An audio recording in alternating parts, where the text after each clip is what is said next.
Social मीडियावरती 1999 ते 2026मध्ये वाढत चाललेली ही जी काही समस्या आहे, आरोग्याची समस्या सोशल मीडियावरती मांडलेली आहे. सध्या एक व्हिडिओ मोठ्या प्रमाणात व्हायरल होत आहे.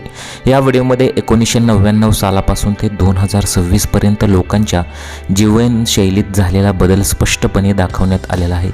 विशेष म्हणजे 1999मधील दृश्यांमध्ये लोक सडपातळ, सक्रिय आणि ऊर्जावान दिसतात. मात्र 2026पर्यंत पोहोचताना त्यात समाजात लठ्ठपणा मोठ्या प्रमाणावर वाढलेला दिसतो.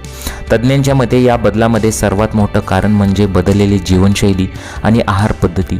1999च्या काळामध्ये लोकांचे दैनंदिन जीवन अधिक सक्रिय होते. लोक चालणे, सायकल वापरणे, शारीरिक श्रम करणे यावर अधिक भर देत होते. घरगुती अन्न, ताज्या भाज्या आणि कमी प्रक्रियायुक्त पदार्थ आहारात समावेश करत होते. परंतु व्हिडिओमध्ये पुढे याउलट परिस्थिती उलटी दिसत आहे. कारण की आजची जी जनरेशन आहे, फास्ट फूड, जंक फूड आणि pizza, burger, cold drinks, process food हे जास्त कन्झ्युम करत आहेत. त्यामुळे त्यांच्या शरीरावर अधिक मोठा परिणाम दिसत आहे आणि लोक लठ्ठ होत चाललेले आहेत. नागरिकांनी खरोखरच याबद्दल विचार केला पाहिजे. तुमच्या प्रतिक्रिया आम्हाला कमेंट बॉक्समध्ये जरूर कळवा.